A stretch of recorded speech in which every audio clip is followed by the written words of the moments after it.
Indian air force का 42 squadron target क्या है और 114 राफेल डील का इससे क्या कनेक्शन है? असल में यही वो कहानी है जो बताती है कि इंडिया एयरफोर्स को इतनी बड़ी अपग्रेड की जरूरत क्यों है।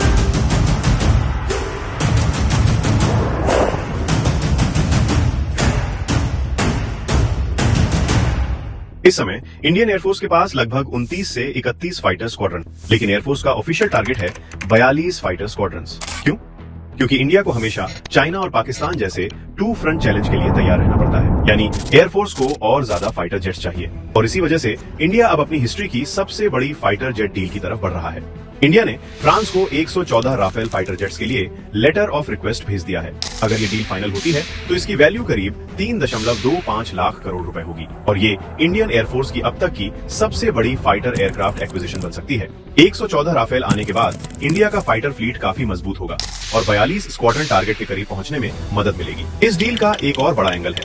रिपोर्ट्स के मुताबिक 114 में से करीब 90 राफेल भारत में ही बन सकते हैं, यानी सिर्फ एयरफोर्स को ताकत नहीं मिलेगी बल्कि मेक इन इंडिया और डिफेंस मैन्युफैक्चरिंग को भी बड़ा बूस्ट मिलेगा।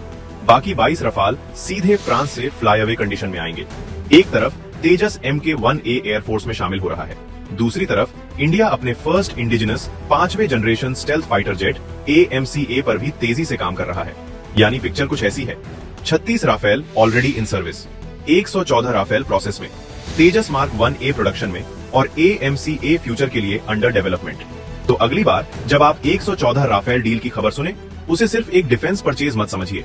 ये इंडियन एयरफोर्स के 42 स्क्वाड्रन टारगेट, फ्यूचर रेडीनेस और अगले दशक की एयर पावर स्ट्रेटेजी का हिस्सा है।